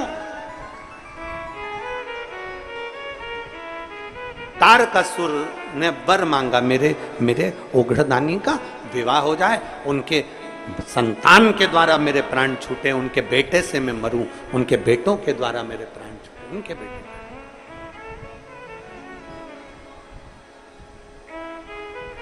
अब शिव का कोई द्रोही नहीं, मेरे शंकर भगवान का कोई द्रोही नहीं, मेरे ओघड़दानी का कोई द्रोही नहीं। उन्होंने तो स्वीकार कर लिया। तारकासुर का संहार करने से पहले, तारकासुर को मारने से पहले मां पार्वती जी ने कह दिया, सुन कार्तिकेय षडानंद, तू जा तो रहा है पर एक बात का स्मरण रखना। षडानंद कार्तिकेय, तू जा तो रहा है पर इतना याद रखना कि तारकासुर को मारना जरूर, पर उसके दिल में, उसके हृदय में शिव बसा है, इसलिए तो उसके हृदय में, तो उसके दिल में कोई बाण मत मार देना। तो उसके हृदय में कोई बाण मत मार देना, तो उसके दिल में कोई बाण मत मार देना। शिव उसके दिल में बसा है, शंकर उसके हृदय में बसा है।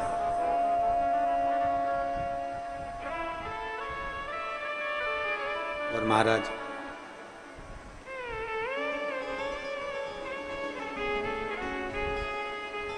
मुख में हो राम नाम, राम सेवा हाथ में, और तू अकेला नाही प्यारे, राम तेरे साथ में। जब हमारे हृदय में, हमारे दिल में, हमारे हृदय चित्त में भगवान समाहित हो जाता है, हमारे हृदय में जब शिव समाहित हो जाता है, तो शिव ही हमारा साथ निभाता है।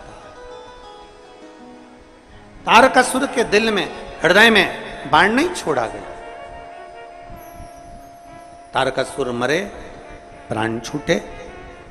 3 पुत्र थे, तारकाक्ष, विदुम्माली, कमलाक्ष की। तीनों बड़े प्रबल, तीनों बड़े वीर, तीनों बड़े प्रबल थे, तीनों।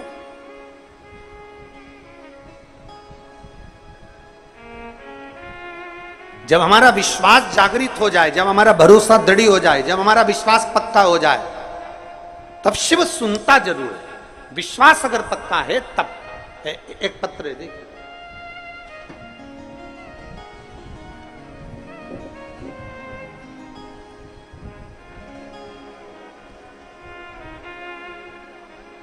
मैं काजल जादौन, कोटा, राजस्थान से आई हूं। काजल कहीं बैठी हो तो हाथ हिला सकती हैं। मैं काजल जादौन, कोटा, राजस्थान से आई हूं गुरुजी। पिछले कई सालों से मैं सीए की तैयारी कर रही थी। कहीं बैठी हैं क्या काजल? अगर कहीं बैठी हो तो हाथ हिला सकती हैं। आप ही हैं? आ जाओ, एक बेलपत्र ले जाना काजल, आ जाओ। पिछले कई सालों से मैं सीए की तैयारी कर रही थी पर पास नहीं हो पा रही थी। फिर मेरी मम्मी ने मुझे बोला कि तू रोज शंकर जी पे 1 लोटा जल चढ़ाया कर और शिव जी के ऊपर जल चढ़ाना प्रारंभ कर। बाद में रोज मैंने शंकर भगवान पर जल चढ़ाना प्रारंभ करा। पशुपतिनाथ का व्रत किया। आप कहते हो कि किसी भी गमले में पार्थिव शिवलिंग का निर्माण कर लो, उसकी पूजन करो, मैंने वो भी करना प्रारंभ करा। 10 मार्च 2024 को मैं रुद्राक्ष महोत्सव में आ गई और बाबा को इसी कुबेरेश्वर धाम की भूमि पर नमन कर कर गई कि मैंने कई सालों से एग्जाम दे रही हूं पर मैं पास नहीं हो रही। और सियोर वाला महाराज कहता है कि खूब मेहनत करो, इस साल मैं दुगनी मेहनत करूंगी पर पास तुझे करना है। गुरुदेव, मैं बाबा से प्रार्थना कर कर 10 मार्च 2024 को कहकर गई और बाबा से विनती कर कर गई। यहीं का कंकर उठा कर ले गई और जब एग्जाम आया मैंने खूब मेहनत करी और एक बेलपत्री शहद लगाकर बाबा को चढ़ाकर एग्जाम देने चली गई। बाबा की कृपा से 11 जुलाई 2024 को मेरा सीए कंप्लीट हो गया। मैं बाबा को यहां नमन करने के लिए आई हूं। मैं सीए बन गई, मैं बाबा को प्रणाम करने के लिए। एक पत्र और है, देखिए बेटी अगर हो तो आ जाना। काजल जादौन, कोटा राजस्थान। एक पत्र और है। मनोज कुमार स्वामी, गांव पलसाना, जिला सीकर, राजस्थान के निवासी हैं। कहीं बैठे हैं? आप ही हैं? आ जाओ, एक बेलपत्र ले जाना। आ जाओ मनोज जी, आए हो आप साथ में? मनोज हाथ हिलाइए, आप आए हैं? मनोज आए? हाँ ठीक है, जाओ बेलपत्र ले जाना। मनोज कुमार स्वामी, गांव पलसाना, जिला सीकर, राजस्थान का निवासी हूं। मेरा मोबाइल नंबर ये है। 7 सालों से सीए की एग्जाम दे रहा था, पर मेरा रिजल्ट क्लियर नहीं हो पाया। 9 बार एग्जाम दे चुका हूं, पर फिर भी मेरा रिजल्ट क्लियर नहीं हुआ। मैं बड़ा परेशान हो गया एग्जाम दे देकर। पर आखिरी में मेरी माता ने, मेरे परिवार वालों ने कहा कि वो सियोर वाला महाराज कहता है कि मेहनत करोगे फल जरूर मिलेगा। अब की बार मेरे पत्नी सिरसा हरियाणा में आपकी कथा सुनने के लिए गई और बाबा से विनती पंडाल में बैठ कर कर आई कि बाबा ऐसी कृपा कर दो कि मेरे पति का सीए हो जाए और वो पास हो जाए। बाबा ने ऐसी कृपा करी गुरुदेव कि शिव पर 1 लोटा जल चढ़ाना, और जब एग्जाम के लिए गया पूरे टाइम श्री शिवाय नमस्तुभ्यम बोलते हुए गया और एक बेलपत्री शहर लगाकर चढ़ा कर गया। आज 7 सालों के बाद मेरे बाबा ने मुझे सीए बना दिया। मैं बाबा को प्रणाम करने के लिए आया। शिव तत्व इसी को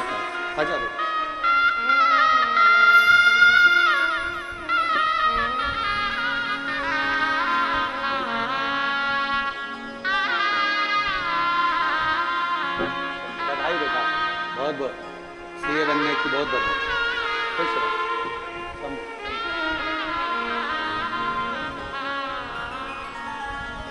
अरे लुटा दिया भंडार, कर दिया माला। एक विश्वास हमारे भीतर उत्पन्न करें, एक दृढ़ता हमारे भीतर उत्पन्न करें। तारकासुर के 3 बेटे तारकाक्ष, विदुम्माली और कमलाक्ष की, तीनों ने उपद्रव मचाना प्रारंभ करा। पर तीनों ने विचार करा यदि हम ज्यादा उपद्रव मचाएंगे तो मारे जाएंगे। तो तीनों ने वर मांगा ब्रह्मदेव से, ब्रह्मा जी से।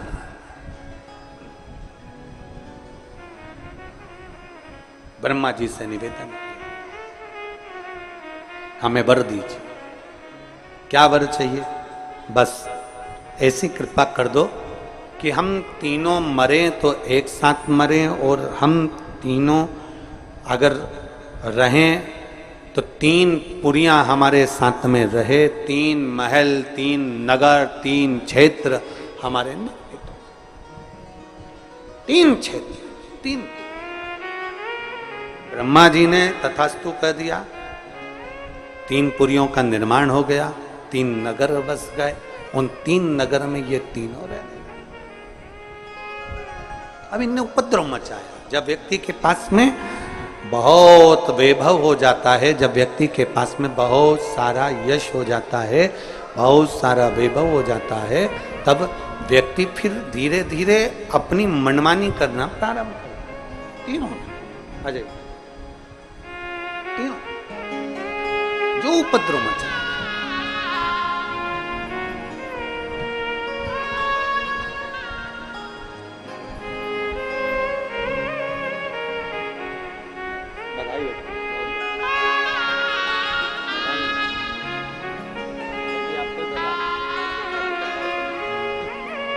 एक बार जोरदार ताली बजाएं बच्चों के लिए। बहुत बहुत साधुवाद।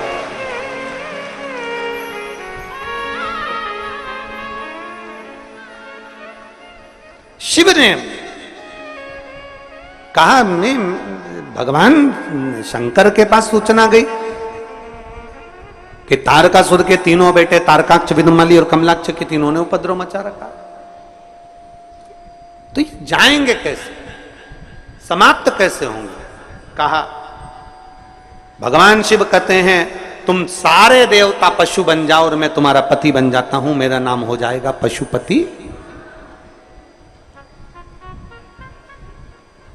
3 चीजें हैं शिव महापुराण में। एक पाशुपत्य अस्त्र है, एक पाशुपत्य अस्त्र है, एक पाशुपत्य योग है और एक पाशुपत्य व्रत है। 3 चीजें। पाशुपत्य योग, पाशुपत्य अस्त्र, पशुपति व्रत।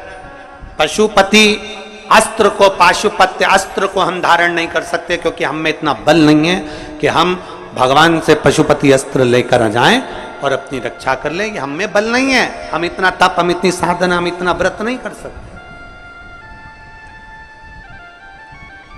पाशुपत्य योग भी हम नहीं कर सकते, पर संपूर्ण विश्व के कल्याण के लिए शिव महापुराण में एक पशुपति व्रत वर्णन किया गया कि कुछ नहीं कर सकते तो पशुपति व्रत यदि कर लिया तो बाबा सुनता जरूर है, धारण कर ले वे पशुपति व्रत। पशु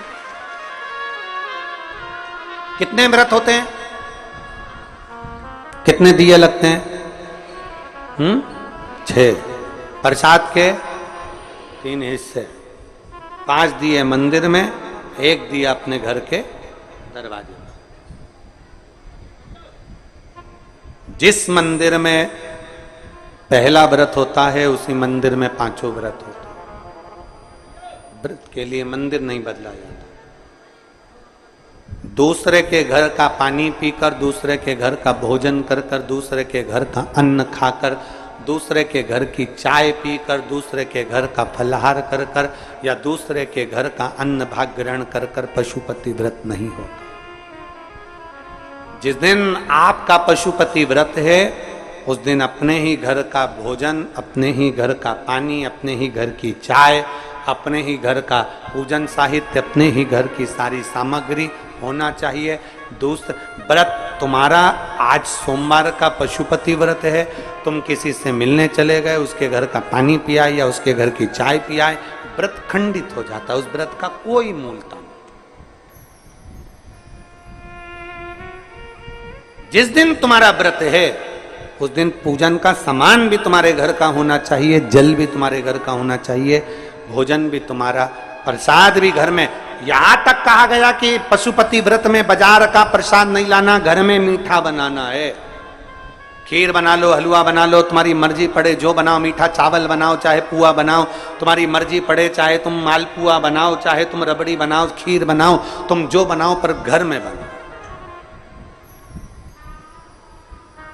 उतना बनाओ जिसके 3 हिस्से हो जाएं, 2 हिस्से मंदिर में, 1 हिस्सा अपने साथ आ जाए। जब भोजन ग्रहण करो शाम को, वो प्रसाद का जो हिस्सा लेकर आए हो वो पूरा खाओ पहले, फिर प्रसाद लेने के बाद फिर भोजन। पशुपति व्रत में ऐसा वर्णन नहीं है कि तुम नमक नहीं खाओगे या ये नहीं खाओगे या वो नहीं खाओगे। शाम के समय भोजन करना है। अब शाम को भोजन करना है तो पहले भगवान का पूजन कर कर जो प्रसाद लेकर आए हो वही प्रसाद का हिस्सा पहले खाओ, फिर भोजन करो। बस इतना जरूर याद रखो कि दूसरे के घर का अन्न नहीं, दूसरे के घर जाकर पानी मत पियो, दूसरे के घर जाकर चाय मत पियो। जिस दिन सोमवार का तुम्हारा पशुपति व्रत है उस दिन अपने घर में रहकर भगवान की भक्ति कर कर भाव से पूजन करो। अपने घर की चाय पियो, अपने घर का पानी पियो, मायके का भी नहीं, किसी के घर का नहीं, अपने घर का। अगर मायके गए हो तो फिर अगला सोमवार कर लो, दूसरा सोमवार कर लो, पर वो सोमवार फिर मान्य नहीं। अगर आपने किसी के घर का भोजन किया है तो फिर वहां पर कुछ शुल्क दो, पैसा दो, उसके बाद वहां से चलो। चाय पिए, वहां शुल्क दो, क्योंकि अपने को किसी के घर का भाग ग्रहण कर कर हम अपना भाग पशुपति व्रत का नहीं दे। पशुपति व्रत। अब कई लोग कहते हैं गुरुजी पशुपति व्रत कब चालू करना चाहिए? शिव महापुराण की कथा कहती है शंकर भगवान के पास जाने का कोई समय नहीं है, शंकर भगवान को भजने का कोई समय नहीं है, शंकर भगवान को पुकारने का कोई समय नहीं है। जैसे मौत का कोई समय नहीं होता उसी तरह शंकर का भजन करने का कोई समय नहीं होता। जब तुम्हारा मन कर जाए, जब तुम्हारा दिल कर जाए, जब तुम्हारा इच्छा कर जाए, तब तुम पशुपति व्रत प्रारंभ कर सकते हो। पर यदि आपका 16 सोमवार का व्रत है और साथ में पशुपति व्रत कर रहे हो तो वो स्वीकार नहीं होगा। तुम्हारी एकादशी सोमवार के दिन पड़ गई और तुम एकादशी का व्रत कर रहे हो और सोचो पशुपति व्रत भी कर लूं तो वो स्वीकार नहीं होगा। पशुपति व्रत केवल पशुपति व्रत ही रहे। पशुपति व्रत, कढ़ाई में जितना सामान बनाया तुमने, जितनी खीर बनाई, जितना सामान बनाया, पूरा की पूरा लेकर जाना। ये नहीं कि कढ़ाई में छोड़कर चली जाऊं, आधा बच्चों के लिए छोड़ जाती हूं, आधे में से 3 हिस्से कर दूंगी ना। कढ़ाई में अगर छोड़कर चले गए तो प्रसाद के 2 हिस्से तो वहीं होगा, क्योंकि बना तुम शिव जी के लिए रहे थे, बना तुम भगवान के लिए, हिस्सा नहीं छोड़। एक पत्र है,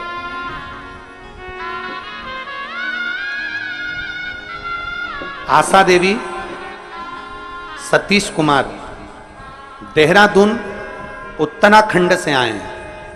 कहीं बैठी हो तो हाथ हिला सकती हैं। आशा देवी, सतीश कुमार, देहरादून उत्तराखंड से हम 2 बहनें आई। कहीं बैठी हैं? आप ही हैं, हाथ हिला दो। श्री शिवाय नमस्तुभ्यं। आ जाओ, बेलपत्र लेकर चले जाओ। उत्तराखंड देहरादून से आए हैं, कुबेरेश्वर धाम बाबा से मिलने के लिए आए और अपने मायके आए। मायका आप सभी का है। हर हर महादेव। मेरे बेटे राहुल कुमार जो 2020 से सरकारी नौकरी के लिए तैयारी कर रहा था, 2020 से उसकी नौकरी नहीं लग रही थी, वो आखिरी में हार गया और उसने कह दिया मम्मी अब मैं एग्जाम नहीं दूंगा, अब मैं कंपटीशन एग्जाम में नहीं बैठूंगा। तब मैंने अपने बेटे से कहा कि क्यों हिम्मत हारता है, थोड़ी मेहनत और ज्यादा कर और बाबा पर भरोसा रख। वो सियोर वाला महाराज कहता है कि भरोसा कभी टूटता नहीं है अगर शिव पर करा है तो। सियोर वाले गुरुजी कहते हैं कि 1 लोटा जल चढ़ाया कर। वो सियोर वाला गुरुजी कहता है कि 1 लोटा जल महादेव को चढ़ा। फिर मेरी बहन ने कहा कि तुम्हारे बेटे से कहो कि पशुपतिनाथ का व्रत कर, और मेरे बेटे ने मेरे कहने पर पशुपतिनाथ का व्रत किया। गुरुदेव, जब मेरे बेटे ने एक बार व्रत किया तब उसका कार्य नहीं हुआ, तब उसने फिर मुझसे कहा मां मेरा तो इंटरव्यू क्लियर नहीं हुआ। फिर मैंने बेटे से कहा कि तू फिर पशुपति व्रत कर और अब की बार प्रसाद तू बना।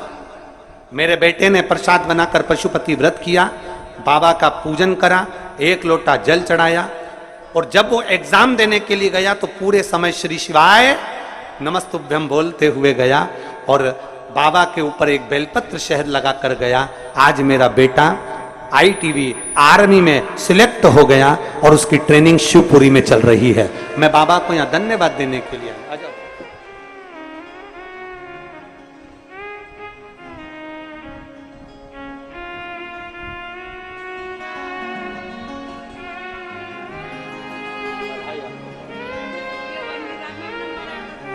वो कह रही हैं कि 2 सरकारी नौकरी आ गई थी उसकी, एक वन विभाग में भी आ गई और एक उसमें भी आ गई। ये शिव की कृपा है। उसने 2 पशुपति व्रत कर।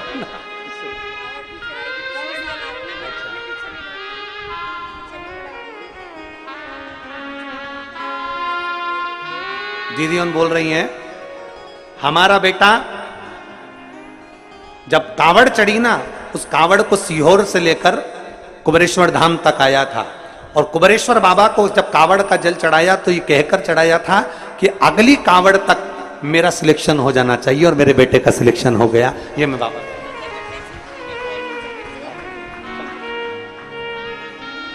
शिव तत्व के, शिव तत्व है, वो घड़ी है शिव। और महाराज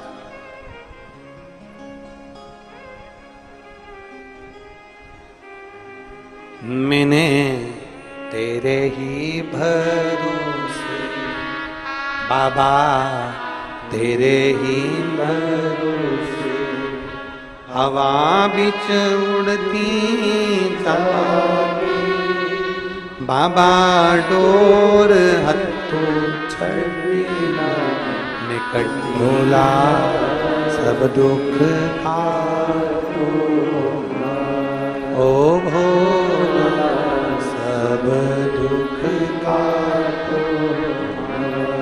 शिव शंकर जपो तेरी माला, भोले बाबा जपो तेरी माला, भोला सब दुख काटो, ओ भोला सब दुख काटो। देश है मंगलकारी, देश है मंगल, शमशान वासी हमारा, शमशान वासी हमारा, ओ भोला सब दुख काटो, ओ भोला सब दुख काटो। पशुपति नाथ का वर्णन किया गया महाराज। पशुपति व्रत की बड़ी महत्वता है, बड़ी महत्व। एक पत्र है, देखिए। पहले तो मैं अपने बड़े भैया को प्रणाम करती हूँ। प्रणाम जीत जी। मेरा नाम अनुराधा कुशवाहा, पति का नाम पुष्पेंद्र कुशवाहा।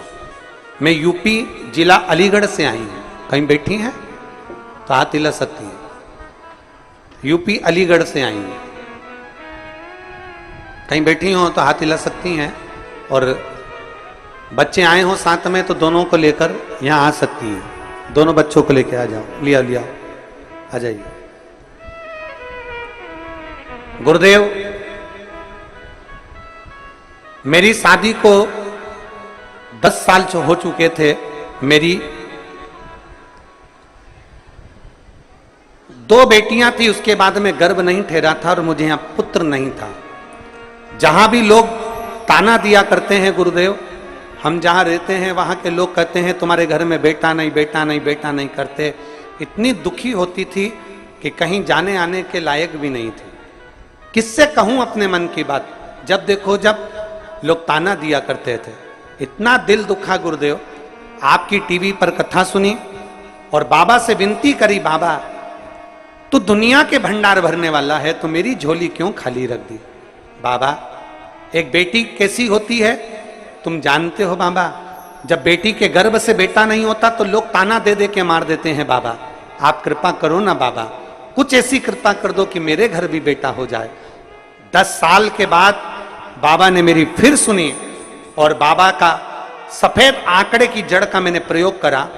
एक बार पशुपति व्रत करा, बाबा नहीं सुने। दूसरी बार पशुपति व्रत करा, फिर बाबा ने सुना और 28/12/2023 को बाबा ने मुझे 2 बेटों को जन्म दिया। मैं बाबा को यहां धन्यवाद देने के लिए आया।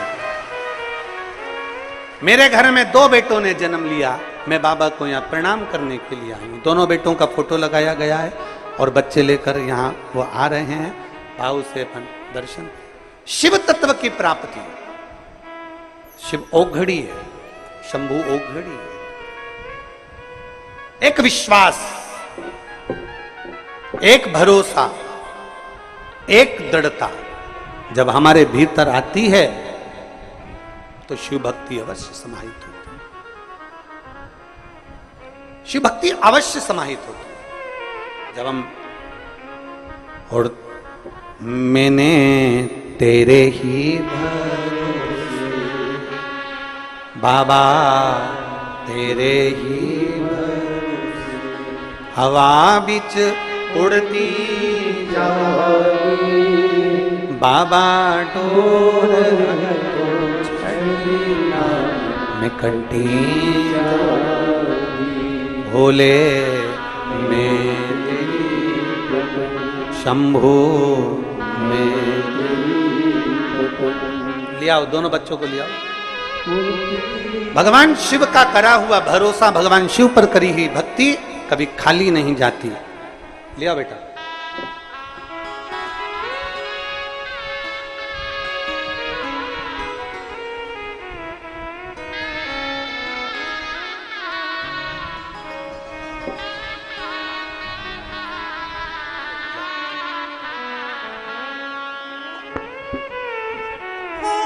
जोरदार ताली बजाएं।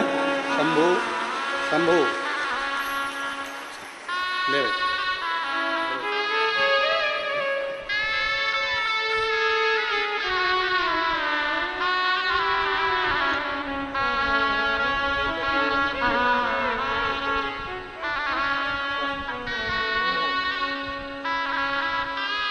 बधाई आपको। अविरल भक्ति शिव की धारण करें। भगवान कुंदकेश्वर पधार रहे हैं, जोरदार ताली बजाकर स्वागत करें भगवान कुंदकेश्वर का। कल कथा का छठा दिवस रहेगा। बड़े भावों के साथ में हमारे बीच में मोती बाबा मंदिर से पुजारी जी आए हैं, उनको भी मैं आमंत्रित करता हूँ।